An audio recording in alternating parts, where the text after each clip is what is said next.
Hey guys, welcome back to the channel. Today's video is going to be focusing on the remainder of the light weapons. You might note that I had a R99 specific video. That one goes a lot more in depth with like attachments and things like that. This one just does the plain guns and what you could kind of expect from hip firing from different distances.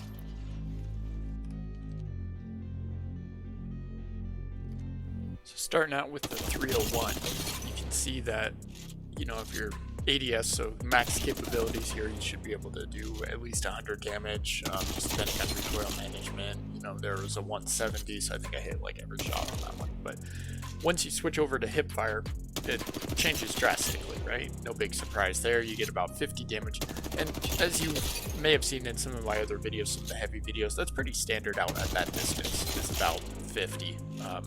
It just seems to be what the max is for recoil management at my level. So I get a little inconsistent at this level or at this distance with hip fire. So that first one was 50, that one was about 100. But once I start feathering the trigger, which I'll repeat here again, it really helps manage that recoil, and I can get some good consistent damage.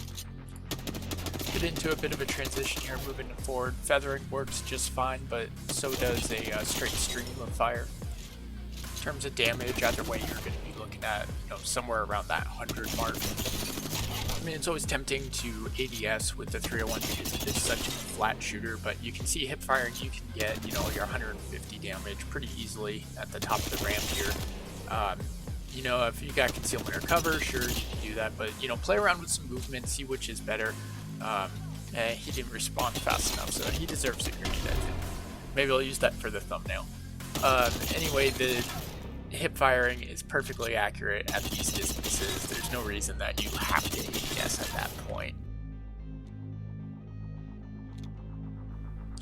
Rolling into the RE45, so looking at its max capability, right? So 16 round mag, about 100 round or 100 damage at this far distance using ADS.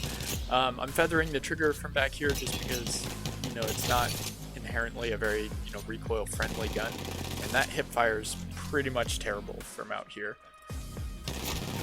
So looking at this point, I mean, I think ADS is going to be better off at this distance because you start hip firing it again and you're only hitting a few rounds. It's just a fast firing gun, and it's just hard to manage that recoil unless you spend a lot of time with it. It's worth it though, because I mean, like, once you get closer here, not going ADS and just hip firing, you can do 100 easily. I call this gun the Octane Killer because it's just what I like to shoot up close, and with Octane movement, it just seems to work a lot. I mean, at this point forward, it's all hip fire. Just to give you a quick side-by-side comparison, so here's a string of fire and then feathering. Then up close here, same thing, string of fire versus feathering. And then you can see that your headshots are going to be much easier to get at this closer distance.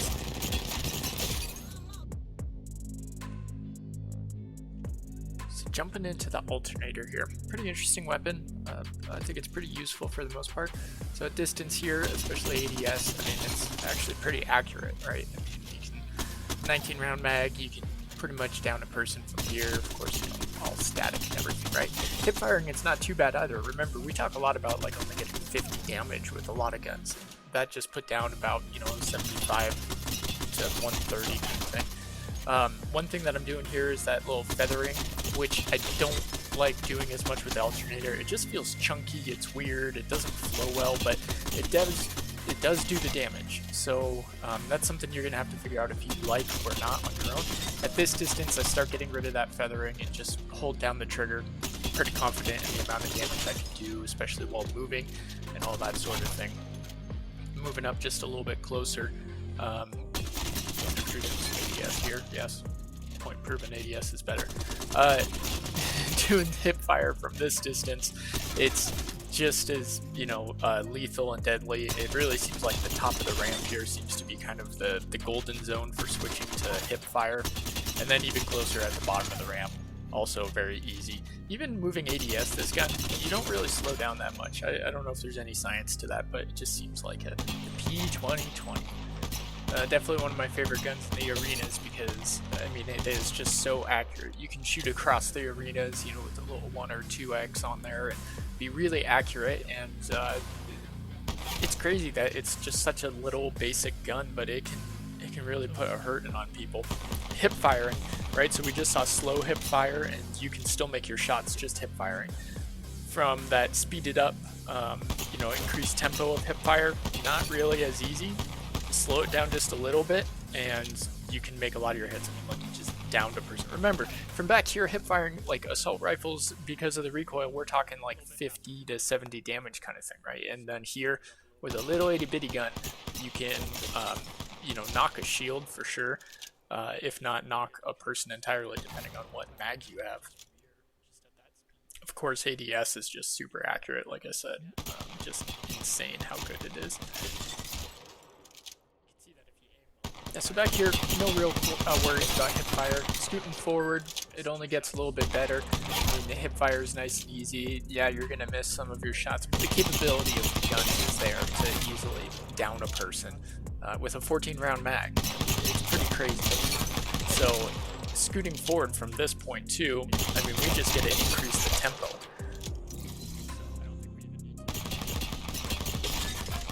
Here, I mean, I think I'm clicking just about as fast as I can. I think I click a little faster when we hit the bottom of the ramp, but I mean, it's less than a mag. Let's see here, 14 down to, okay, so it's a full mag to take out a guy.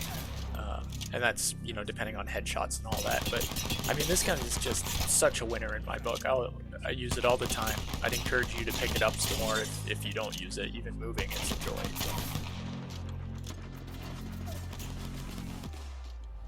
That's going to wrap it up for today's video. Hopefully you'll pick up the light guns and use them a little differently, maybe more effectively. If there's something that I'm missing or something that you do that works better, throw it in the comments below. And we'll see you next time.